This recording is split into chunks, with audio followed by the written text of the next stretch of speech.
Cidade mais limpa. Lei proíbe a entrega de panfletos no centro de Pouso Alegre. A medida dividiu opiniões. Eu gostei. Muito sujeira pra rua, né? Tira o serviço, né? Porque aí as pessoas estão fazendo um bico, né? Ganhando um dinheirinho, né? Bom, que a cidade não tem sujeira, né? Precaução. Vans escolares são vistoriadas em Montes Claros. Os proprietários têm até o fim do mês para conseguir a licença. Nós já vamos começar agora, depois da Semana Santa, uma operação padrão, que é a operação de fiscalização dessas vans. Aqueles que não estiver de acordo com a lei e estiver cadastrado em CETRANS serão autuadas e apreendidas. De olho no prato e no bolso. Preço elevado do bacalhau abre espaço para opções mais em conta. O zarbo a gente tem tido bastante procura dele também, pela questão do preço e pelo tamanho do peixe também. E no futebol, Juiz de Fora vive a expectativa pelo jogo de amanhã entre Tupi e Cruzeiro. 9.000 ingressos foram colocados à venda.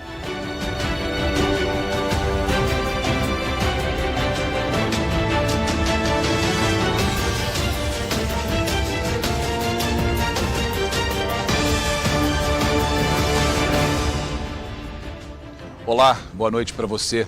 Mais notícias desta terça-feira começa mostrando que mais um posto de combustíveis foi assaltado no sul de Minas. E dessa vez o prejuízo foi grande. Segundo a Polícia Militar, 2 homens armados abordaram os funcionários e fugiram com quase R$200 mil em cheques e dinheiro. Nenhum suspeito foi preso. Veja esta imagem. São 3 homens sendo rendidos por 2 criminosos. Na mão de um dos bandidos, dá para ver que há uma arma. A gravação é de uma câmera de segurança desse posto de combustíveis em Santana da Vargem, no sul de Minas. A ação rápida dos criminosos resultou em prejuízo alto. O boletim de ocorrência registrado pela Polícia Militar aponta uma quantia de R$14.700 em dinheiro e mais de R$170 mil em cheques. Eles se apresentaram como clientes do posto. Contaram a seguinte história para os frentistas aqui na área de abastecimento.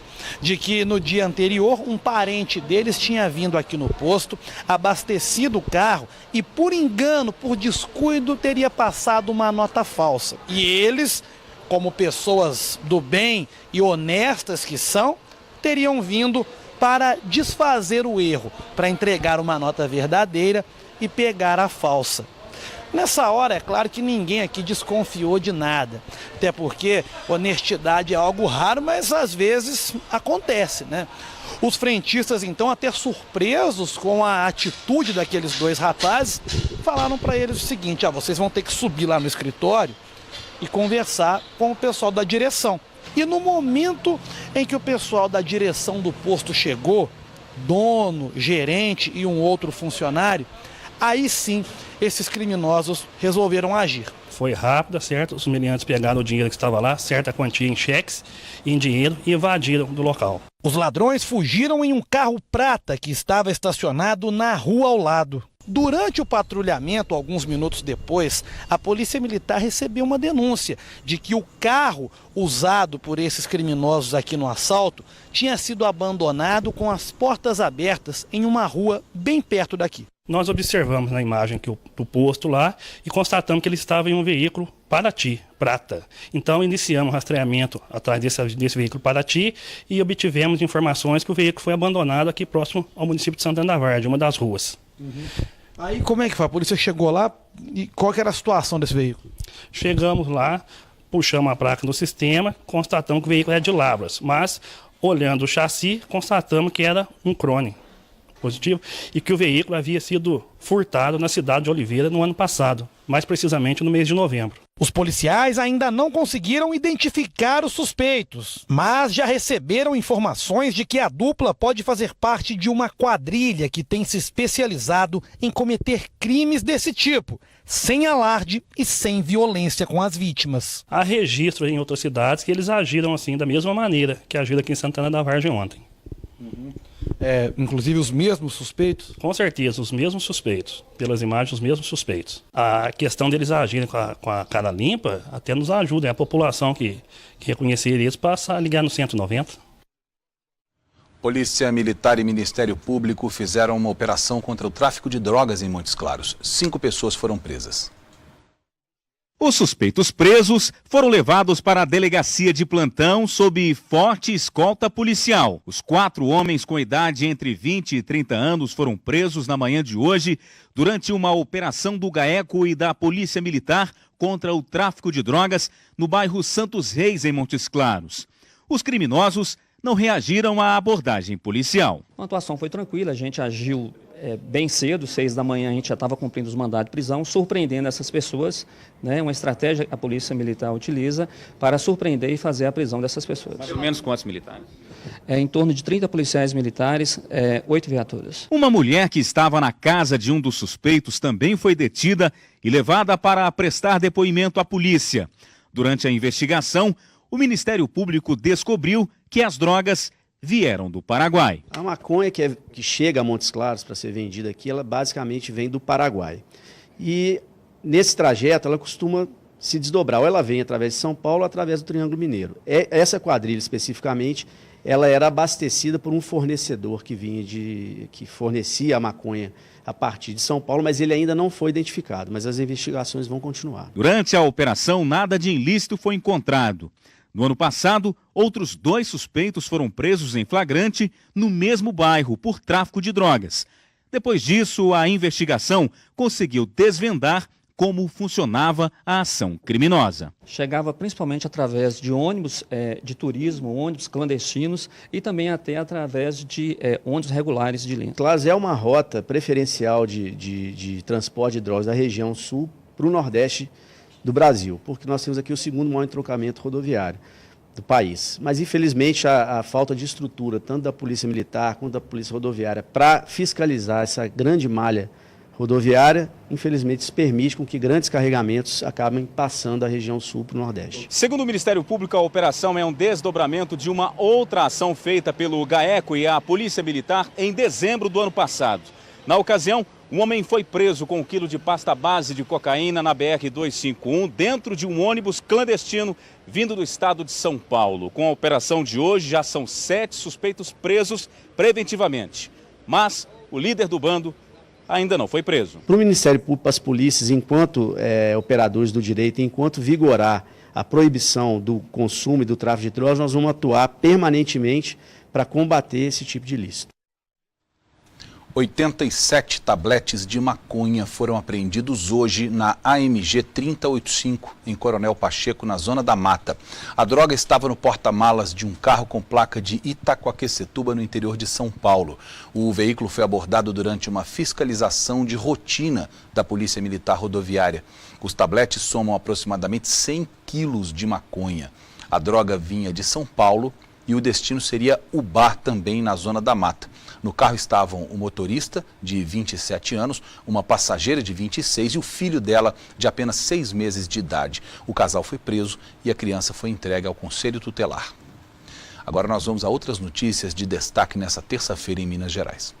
Familiares de pacientes internados no Hospital Regional de Uberaba, no Triângulo Mineiro, estão recebendo ligações de falsos funcionários tentando arrancar dinheiro das vítimas. Uma delas recebeu a ligação de um homem que se passou por um médico e pediu R$ 1.500 para fazer a transferência de um familiar que estava internado. A direção do hospital informou que todos os custos do hospital são bancados pelo SUS e não há cobrança de procedimentos. As vítimas estão sendo orientadas a registrar boletim de ocorrência e procurar a direção do hospital. De Uberlândia, Maria Clara Barros. Moradores da região do Isidoro ficam acampados mais de 24 horas em frente à Prefeitura de Belo Horizonte para reivindicar por regularização de moradia de mais de 9 mil famílias. Reunião com o prefeito Alexandre Calil foi marcada para a próxima semana para debater as reivindicações. De Belo Horizonte, Luiz Casoni. Em Governador Valadares, no leste de Minas, a Polícia Civil indiciou por homicídio doloso quando se assume o risco de matar Rosemary Poes Vargas, condutora da caminhonete que provocou um grave acidente, matando 2 pessoas na cidade. Os policiais tomaram como base o depoimento de uma amiga de Rosemary que estava no carro com ela. A amiga informou que a motorista estava a mais de 120 km por hora. A polícia também solicitou um exame toxicológico, já que Rosemary apresentava uma fala desconexa e andava cambaleando. Ela já foi encaminhada para o presídio da cidade. De Governador Valadares, Marcos Guimarães.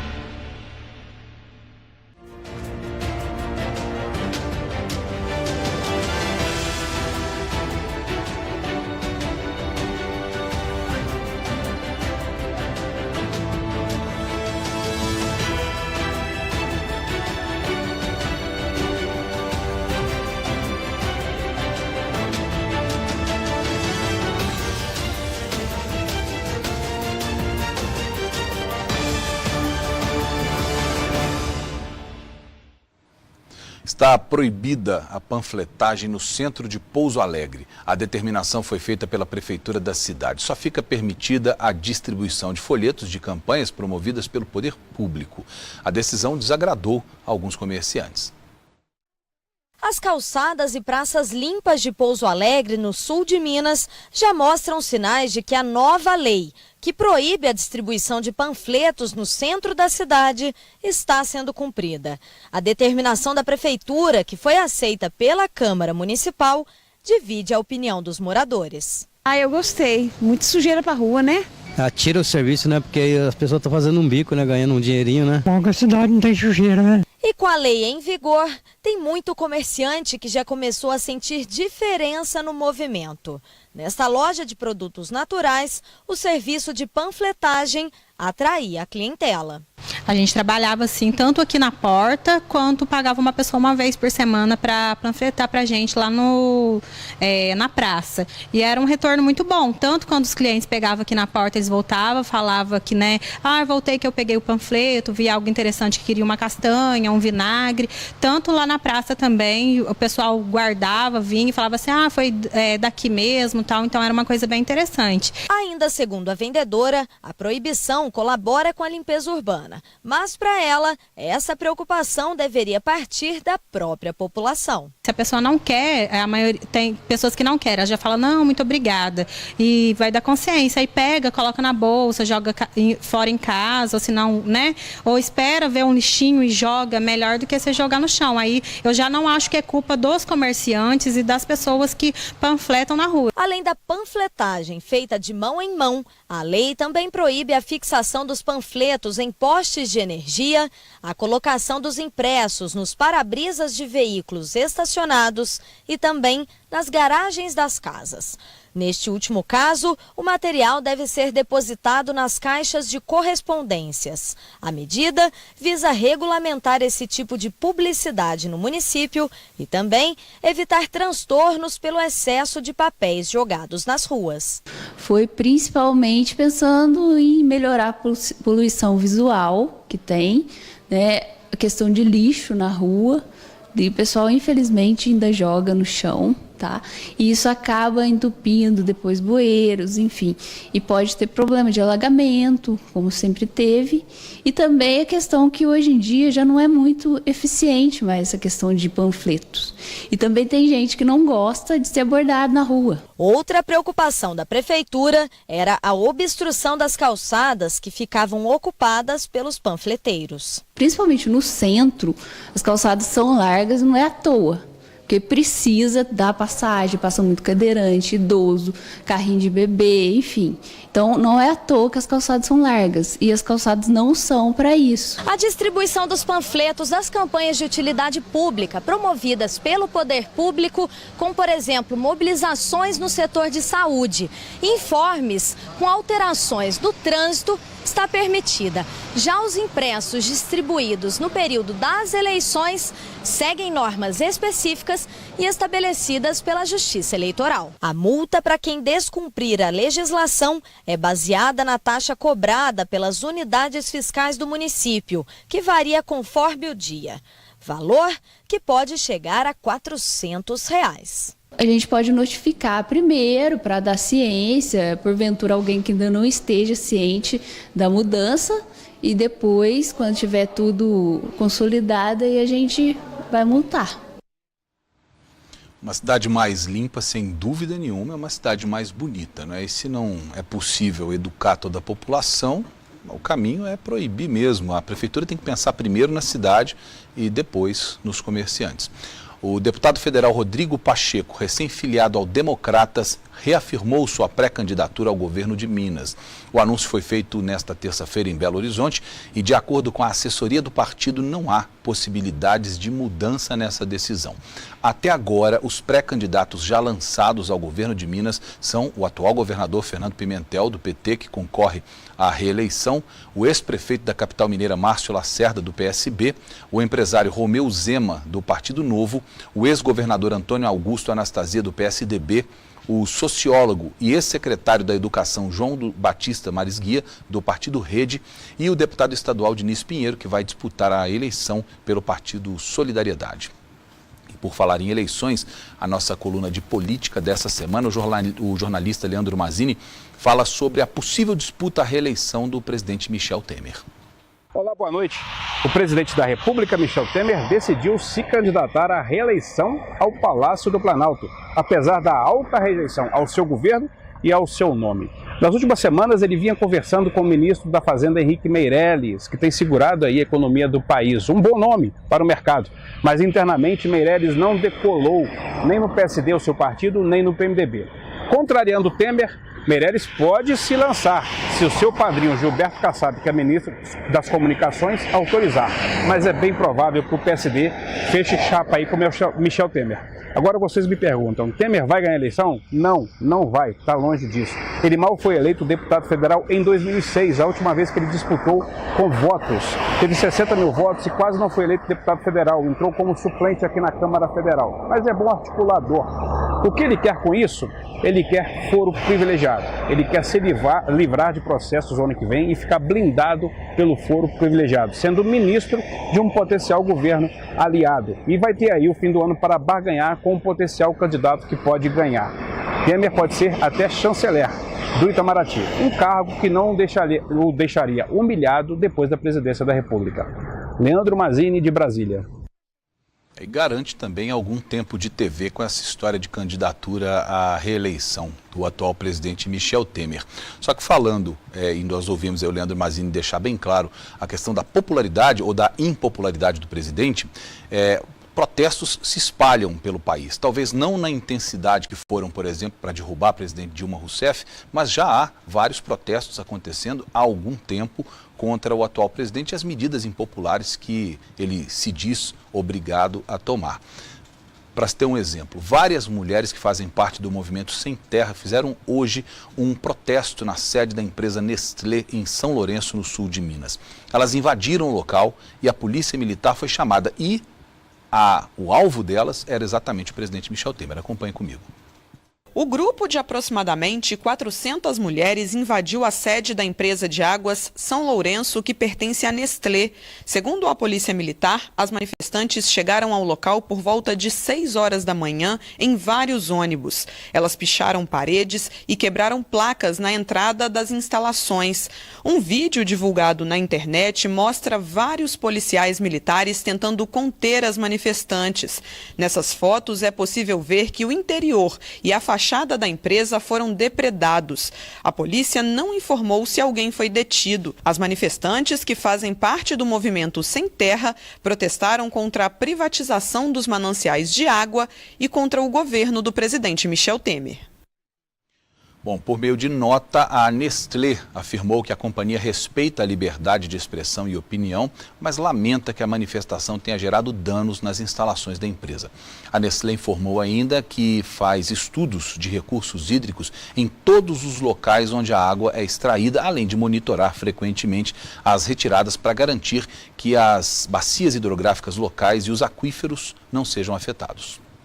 Ainda falando de política, já está nas mãos do desembargador João Pedro Gebran Neto, da 8ª turma do Tribunal Regional Federal, o processo que pode levar o ex-presidente Luiz Inácio Lula da Silva à prisão. Lula foi condenado em janeiro a 12 anos e 1 mês de cadeia por corrupção passiva e lavagem de dinheiro no caso do triplex no Guarujá, no interior de São Paulo.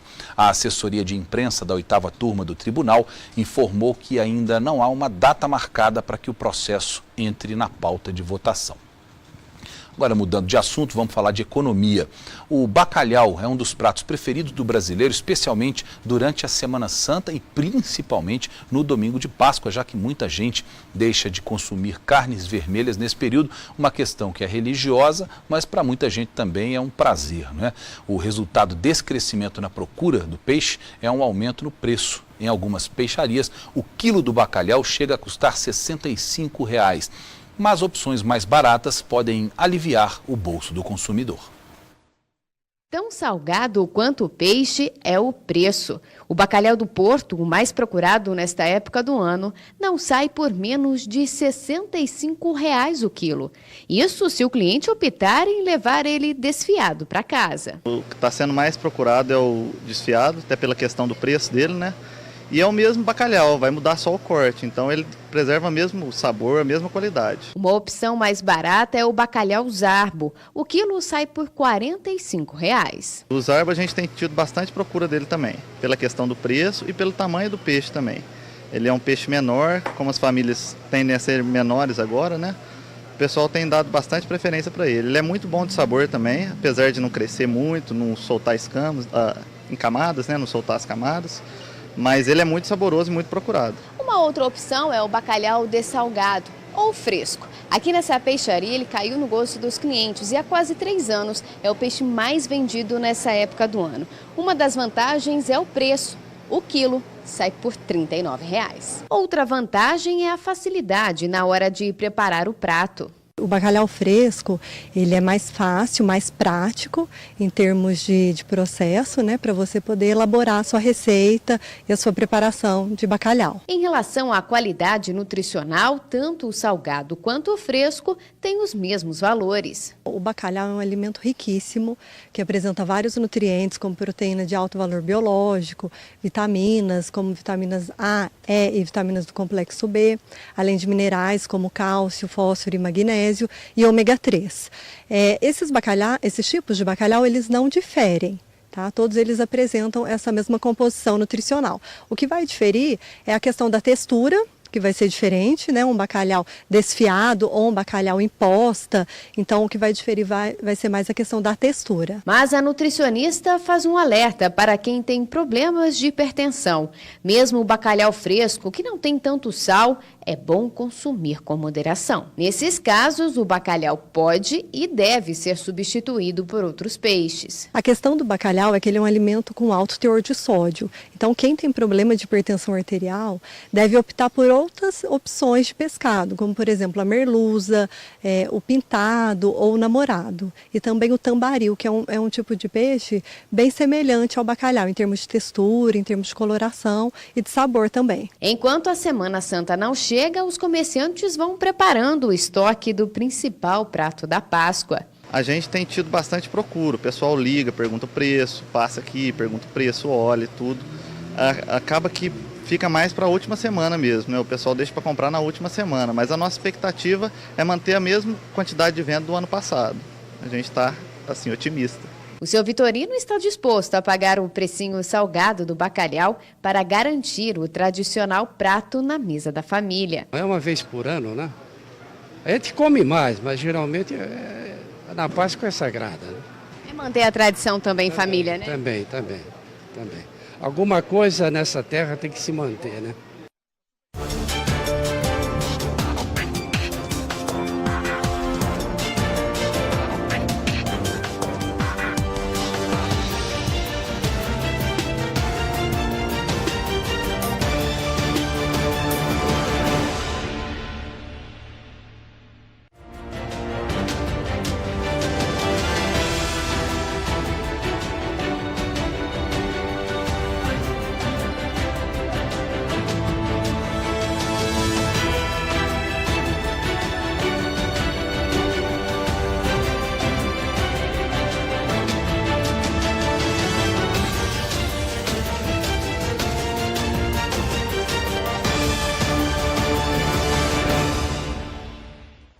O artesanato mineiro movimenta cerca de 3 bilhões de reais por ano. E pensando na importância desse mercado para a economia, o governo do estado lançou no Palácio das Artes, em Belo Horizonte, o Plano Quadrienal de Desenvolvimento do Artesanato Mineiro para os próximos 4 anos, portanto, de 2018 até 2021. Essa é a primeira política pública voltada para esse setor e tem como objetivo principal impulsionar o crescimento do artesanato nos mercados interno e externo. O plano vai incentivar a qualificação e a formação dos artesãos, além de facilitar também a comercialização de produtos por meio de eventos que vão ser organizados pelo governo do estado. Para se ter uma ideia, Belo Horizonte cedia todos os anos, há 28 anos, esse ano vai ser o 29º ano, a Feira Nacional de Artesanato. Ano passado foram cerca de 7.000 artesãos do Brasil inteiro expondo em mais de 1.000 estandes e negociando um volume superior a R$500 milhão em artesanato. É um setor importante da economia porque, além de empregar muita gente, também serve para receber pessoas que estão na economia informal sem perspectiva de retorno para a economia formal, e com um plano quadrienal pensado para esse setor, essas pessoas que hoje estão na informalidade podem passar a fazer parte de um processo mais formal. Para isso elas têm, inclusive, já a ajuda de várias instituições, como é o caso do Sebrae, que trabalha tanto a questão legal quanto a questão da qualificação também desses importantes players aí da economia mineira. Então, é uma boa iniciativa do governo do estado. Tomara que as pessoas ligadas à área de artesanato façam um bom uso dessa iniciativa também. Agora uma notícia sobre saúde. Uma pesquisa revelou que amamentar o bebê até 1 ano de idade reduz em até 4 vezes o risco de câncer de mama na mãe. Na casa do Denis e da Tatiane, antes mesmo da filha nascer, eles já tinham decidido pela amamentação. Até os 6 meses de vida, a pequena Angelina recebeu apenas leite materno. E agora, mesmo com 1 aninho, ela continua mamando no peito. Eu já tinha planejado isso, já tinha pensado que eu gostaria de amamentar ela quanto desse. Para a medicina, não há dúvida. O aleitamento materno, tão importante para os bebês, também faz muito bem às mamães. O estudo realizado no sul do país apontou que a amamentação por mais de 1 ano diminui em até 4 vezes a chance de câncer de mama. A pesquisa foi feita no Brasil a pedido da OMS, Organização Mundial da Saúde. O médico brasileiro que fez o levantamento comparou dados de 153 países e concluiu que o ato de amamentar em 5 anos poderia evitar a morte de 20.000 mulheres.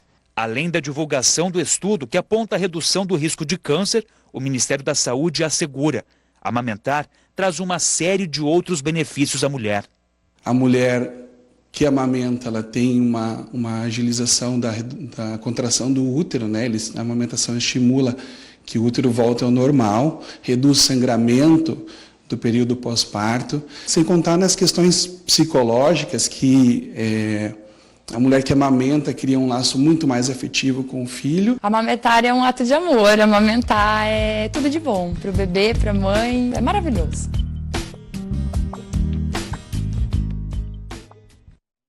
Amamentar é um ato de amor, mas ainda é uma escolha da própria mãe e ela não pode ser julgada caso ela não queira amamentar. Isso é importante que todo mundo saiba e respeite essa escolha.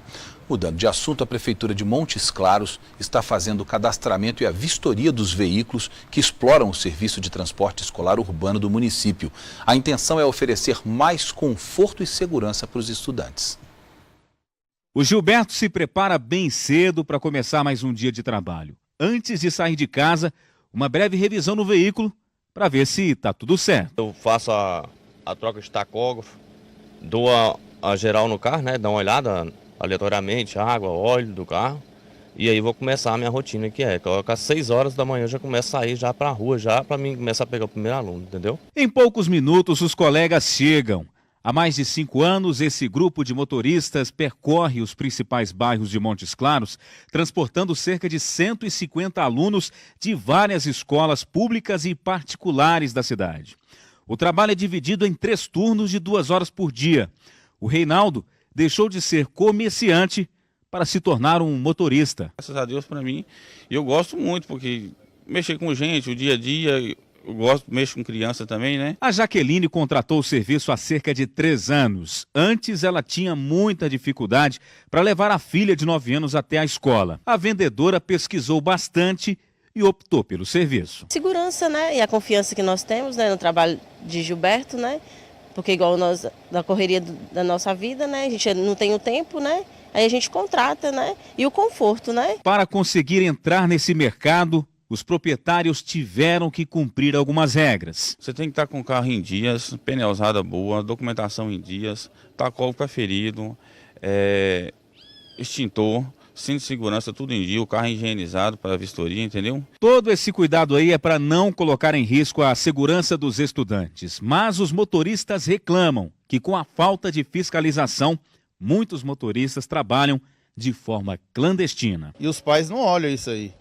Eles querem saber se o rapaz tem preço mais barato, mas eles não veem que o carro clandestino ele não é fiscalizado, ele não paga imposto. Nós já vamos começar agora, depois da Semana Santa, uma operação padrão, que é a operação de fiscalização dessas vans. Aqueles que não estiver de acordo com a lei e estiver cadastrado em MC-Trans serão autuadas e apreendidas. Só no município de Montes Claros estão cadastrados cerca de 200 veículos de transporte escolar urbano. São vans, micro-ônibus e ônibus transitando diariamente de segunda a sexta-feira. Mas, segundo a prefeitura, para realizar esse tipo de serviço, o veículo deve passar por uma vistoria. A inspeção é exigida pelo Código de Trânsito Brasileiro e deve ser feita de 6 em 6 meses. O órgão responsável pela realização do serviço é a MC-Trans. O órgão divulgou que a vistoria, que começou ontem, vai até o dia 28 de março. O atendimento está sendo feito aqui, nos fundos da rodoviária da cidade. A média é de 15 veículos vistoriados por dia. Na vistoria, que acontece de 6 em 6 meses, ela é semestrais, os quesitos principais são os quesitos de segurança. Cinto de segurança, pneu, como é que estão os bancos e tal. O Luiz Henrique trabalha há mais de 10 anos como motorista escolar e com o mesmo veículo, uma besta, com capacidade para 15 passageiros. A van, que é do ano de 2005, passou pela vistoria, recebeu o adesivo oficial de autorização e está em ótimas condições. A importância que a gente procura demonstrar para os pais é um carro vistoriado, né, legalizado, que presta um ótimo serviço para os filhos deles, né? Que é um bem prioritário que a gente leva uma joia, né? Segundo a empresa municipal de transportes, não há tantos registros de reclamações de pais sobre o serviço prestado pelos motoristas cadastrados em Montes Claros. Mesmo assim, é importante ficar sempre atento. Dirigir com calma, entendeu? Tranquilidade, porque quem mexe com criança, transporta criança, entendeu?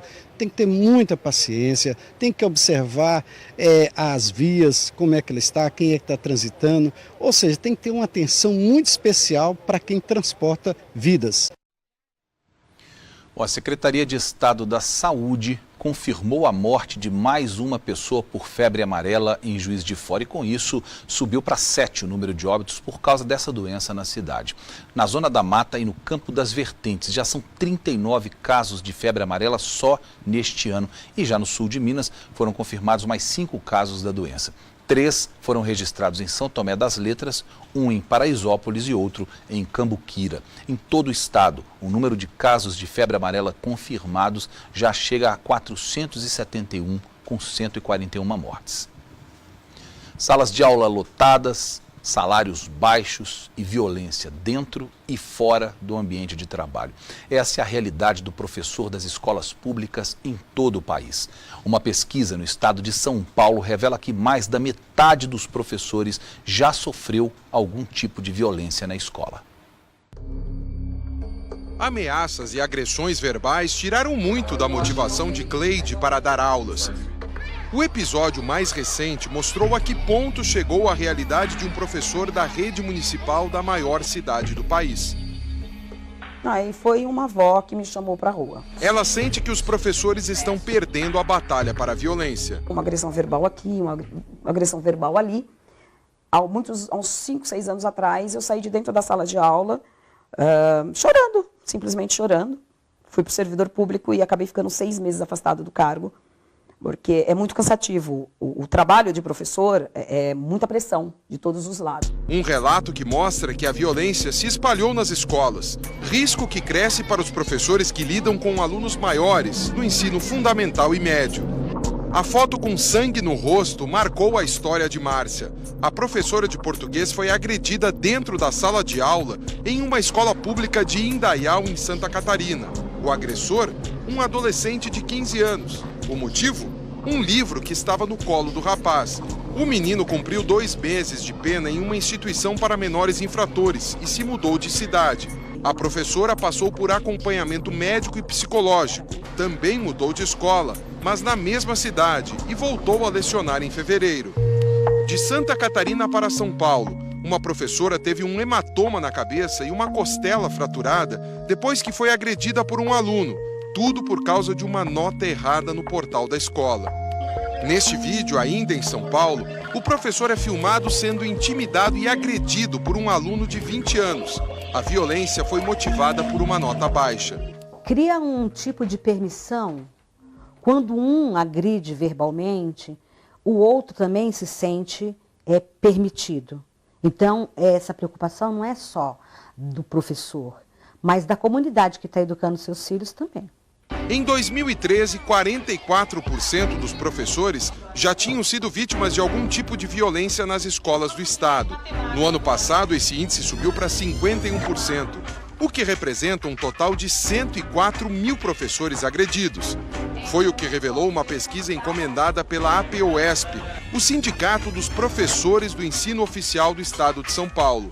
O levantamento mostrou ainda que 61% dos professores consideraram suas escolas violentas e 37% disseram não se sentirem seguros. Você vai zerar a violência, não, mas você media, né? Quando você media, você está trabalhando de forma correta, porque senão você pode, sei lá, tira o aluno que fez a violência aqui e joga para outra escola. Ele vai fazer a mesma coisa. Ele tem que ser trabalhado, esse aluno. Do ponto de vista de alunos e pais, drogas, conflito entre estudantes e falta de policiamento são as principais causas da violência na sala de aula. Já para os professores, o problema é a educação em casa. Fica todo nas costas do próprio professor, da escola, do diretor, né? E o que acaba acontecendo é que esses professores acabam se adoecendo, em alguns casos desenvolvem a síndrome de pânico. Além das questões psicológicas e de segurança, o professor brasileiro tem outro motivo para ficar desmotivado a entrar na sala de aula: a remuneração. No Brasil, o piso salarial médio de professores com jornada semanal de 40 horas é de pouco mais de R$ 2.400. Em um ano, são R$ 29 mil, o equivalente a pouco mais de $8.800. Fizemos essa conversão para comparar com outros países. O professor brasileiro ganha 11 vezes menos do que um professor em Luxemburgo, um pequeno país da Europa. Por lá, o salário é de quase $100 mil. Na Alemanha, são 64 mil. Na Holanda, quase 60 mil. E no Canadá, 56 mil. No Brasil, quem ganha mais próximo disso é o professor do Maranhão, que tem o maior piso salarial do país. São R$ 5.750 por mês. É mais do que uma professora com 30 anos de magistério ganha para dar aulas na rede municipal de ensino em São Paulo, o que mostra que dentro do Brasil há distorções que precisam ser corrigidas. Qualquer trabalhador que não for bem remunerado é uma violência. Só que a preocupação desses mesmos professores do momento é não permitir um desconto maior no salário. Um projeto de lei em São Paulo propõe aumentar a contribuição previdenciária dos servidores municipais. A mobilização dos professores na semana passada contra o projeto acabou em confronto e um professor ferido na Câmara de Vereadores. Sabe por que desestimula? Porque o lugar de professor não é na rua. O lugar de professor é na sala de aula. Foi mais uma humilhação entre tantas de uma categoria desvalorizada. Todo ser humano, sem nenhuma exceção, passou por um professor. O que a gente precisa é de um salário que nós possamos ter uma vida digna. E pensar que do ano passado para esse ano o aumento no piso salarial do professor foi de pouco mais de 6,8%, chegando nesse piso que nós vimos aí na reportagem, que é o piso nacional da categoria, que não necessariamente é pago por todos os estados, mas que é de R$ 2.455. Isso quer dizer que nos últimos 2 anos os professores tiveram um ganho real de R$ 124 no salário deles, nos últimos 2 anos. Não tem como estar feliz. Hoje é celebrado o Dia Internacional do Contador de Histórias. Mais que uma demonstração de carinho, o ato é muito importante para aguçar a imaginação e ajudar no desenvolvimento das crianças. Márcio, Natália, Pedro e Miguel se despedem de mais um dia vendo TV. E quando chega a hora de dormir, eles vão juntos para o quarto. É hora de ouvir e contar histórias. O hábito da leitura vem passando de geração para geração e já virou rotina aqui na casa da família. Ninguém dorme antes de ouvir uma boa história. Foi um hábito que a gente criou, agora a gente todo dia tem que dar conta dele. Miguel já tem 6 anos e prefere ler sozinho, mas o pai fica sempre por perto. Por que você gosta tanto de ler e de história? Porque eu aprendo mais na escola. Um dia na escola eu li um livro para todo mundo. Funcionou bem, porque a gente passou a ler para eles e serviu como um exemplo. Então hoje o Miguel ele quer ler, né, por conta própria, não precisa pedir. O Pedro ainda não sabe ler e é a mãe quem viaja pelas páginas do livro. Certo dia, enquanto passeava pela Rota 66, Relâmpago imaginou uma maneira de melhorar ainda mais a cidade. Contar histórias é simples, basta gostar de ler e entreter as crianças. Mas tem gente que faz disso uma arte, uma profissão. E não é preciso muito, apenas uma mala e um tambor. Então é mochila, é tambor e serve até de banco durante as apresentações. Há 21 anos, Pierre é contador de histórias e ama o que faz. Ele consegue despertar nas crianças sensibilidade, criatividade e imaginação. Eu, quando estou contando histórias, eu me coloco no mundo delas. Eu me sinto uma criança contando histórias. Eu tenho que falar com elas de igual para igual. Ainda que seja uma história literária, um conto popular, a gente tem que acreditar naquilo. Que aquilo que a gente está contando aconteceu de verdade. Com a ajuda de um amigo, ele atrai quem estiver por perto e mergulha no mundo da criançada. Vem cá, Pitoco. A Gisele quer te conhecer. A Gisele e os amigos dela ali, ó, você vai aparecer na televisão. Ai, eu vou aparecer na televisão? Vai, menino. Nossa, que legal. Eu nem passei perfume. Os anos de experiência fazem Pierre ter a certeza de que a leitura é um gesto de amor e faz bem para todo mundo. Eu acho que a criança que ouve histórias, ela cresce uma criança mais imaginativa, ela cresce mais inteligente, ela surpreende a todos, com certeza. A criança que ouve história é uma criança mais feliz.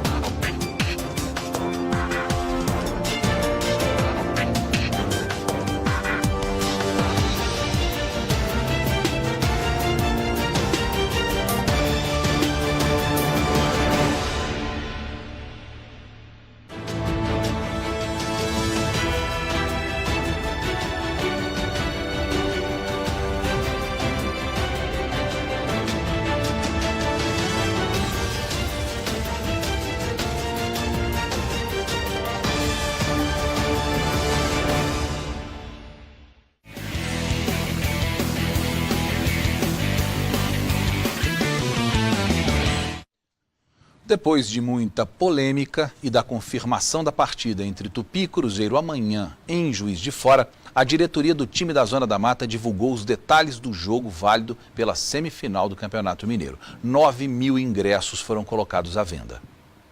O Tupi se prepara para enfrentar o Cruzeiro em casa e começar a semifinal com o pé direito. Entre o elenco, o clima é de otimismo. O clima está bom, está favorável. Temos um jogo amanhã muito importante dentro de casa. Desde já convido a torcida para comparecer, para estar nos apoiando. Sabemos que é um jogo bastante difícil, tratando do Cruzeiro, mas a gente dentro de casa é forte. Tem que estar mais concentrado possível, e a gente que é mais experiente, a gente tenta passar isso para os mais novos, para a gente estar focado, para a gente estar bem concentrado para fazer um grande jogo. Ricardo Leão espera ter o time completo para enfrentar a Raposa. Olha, é a força do elenco, né? Está todo mundo aí à disposição, temos 1 ou 2 só ainda no DM. E agora a gente vai acabar de definir quem que vai pro jogo. O time pede apoio à torcida. Eu acho que a gente ganha muito em jogar aqui, né, perto do nosso torcedor, principalmente pelo horário do jogo. Conversei com alguns torcedores, a dificuldade seria de ir num jogo à noite e voltar para amanhã para trabalhar. Então a gente espera a casa cheia aqui no jogo de amanhã e que essa torcida né, empurre os nossos atletas e a gente consiga fazer um grande jogo. A partida vai ser no estádio Radialista Mário Helênio, às 15 para as 10 da noite. O Tupi espera colocar à venda 9.500 ingressos. Desse total, 3.960 vão ser destinados ao Cruzeiro. Os torcedores podem comprar os bilhetes no estande montado aqui na Rua Alfred e também na sede social do Tupi até às 6 da tarde. A partir das 7 da noite, as entradas só vão ser vendidas na bilheteria do estádio municipal. A expectativa era de que os ingressos começassem a ser vendidos um dia antes do jogo, mas houve atraso no envio feito pela Federação Mineira de Futebol. Os torcedores vão pagar R$ 40 a inteira e 20 a meia. Pelas ruas de Juiz de Fora, as opiniões se dividem. O Cruzeiro está com um time melhor do que o Tupi. Tupi, se Deus quiser. 2-1, né? Vai conseguir derrubar a Raposa? Bom, se Deus quiser. Eu acredito que não. Vamos torcer, né? Mas acredito que não. Eu queria que desse Tupi, mas também é difícil, né? Tá apertado? Tá apertado. Mas tem que acreditar. Vamos acreditar, né? Vai lá apoiar? Tem que sim, né? Por que não? E amanhã nós vamos trazer informações sobre Atlético e América que jogam na quinta-feira. Mas essa semana também é decisiva no Campeonato Paulista. Até quinta-feira vão ser conhecidos os 4 times que seguem na disputa pelo título. O momento é difícil e cada um busca apoio onde é possível. A temporada mal começou e o São Paulo, que no campo está sob nova direção, já pode ficar pelo meio do caminho. Hoje, só o que salva o primeiro semestre é mais do que uma vitória simples. A véspera do segundo confronto com o São Caetano mostrou bem a situação de desconforto que vivem os jogadores e o técnico Diego Aguirre. O São Paulo está em desvantagem e precisa encontrar rápido um jeito de vencer por 2 gols de diferença o jogo desta noite para seguir em frente no Campeonato Paulista. Mas de que forma encarar este desafio? Difícil saber. O treino tático que o uruguaio Diego Aguirre comandou foi fechado, longe das câmeras de fotógrafos e cinegrafistas, e ninguém deu entrevista. No Corinthians, a necessidade é parecida. Vitória por 2 gols de diferença sobre o Bragantino no jogo de volta em Itaquera. O primeiro jogo já foi e agora trabalhar durante essa semana aí para poder reverter isso na quinta-feira. Depois do empate em 0-0 com o Botafogo de Ribeirão Preto, o Santos entra em campo na Vila Belmiro por uma vitória simples. Confortável mesmo está o Palmeiras. A vitória por 3-0 sobre o Novo Horizontino garante classificação para as semifinais, mesmo com derrota por 2 gols de diferença. Bom, e a gente termina o Mais Notícias de hoje com um bom exemplo. Uma padaria de Patos de Minas, no Alto Paranaíba, confia na honestidade dos clientes. Eles comem, bebem e nada é anotado. E depois os próprios clientes falam o que consumiram. Uma padaria como qualquer outra, com biscoitos, bolos, pães, roscas e salgados, além de café e leite quentinhos. Mas veja bem, aqui nada fica fora do alcance dos clientes. Tudo sai da cozinha e vem direto para o balcão. Os clientes chegam e se servem como querem. Tem 10 anos que a padaria é dessa forma, né? Confia nos clientes que aqui vêm e tem aquela manutenção que a gente coloca os cafés. Eles gostam aqui porque os copos ficam em cima da bandeja, igual na casa da avó da gente mesmo, o café do lado. Então o cliente não tem aquele incômodo de chegar, me dá um cafezinho, não. Eles mesmos se servem, fica à vontade, né?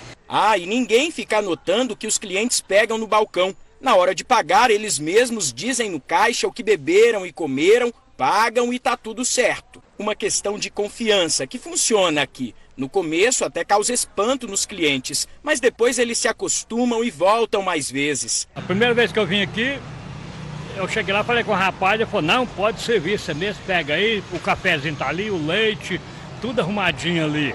Aí eu peguei, eu falei, quanto que é? Não, moço, pode servir à vontade. A hora que você terminar, aí você paga. A padaria está sempre cheia. E aí a gente fica pensando, com tanta desonestidade no Brasil, será que todo mundo que vem aqui é honesto? Paga certinho pelo que consumiu? Parece que a confiança depositada nos clientes pesa na consciência. E aqui, segundo a gerente, não tem calotes. Quando eles ficam à vontade, conversa e fica aqui, muitos se encontram aqui para conversar, para ir para o serviço, aí fica conversando, eles saem, esquecem de pagar e voltam. Nossa, esqueci de pagar, vim cá para pagar de novo. Então, assim, eles se sentem bastante à vontade aqui na padaria. Tudo que vai, volta, inclusive a confiança. O Mais Notícias de hoje fica por aqui. Nós voltamos amanhã. Uma boa noite para você.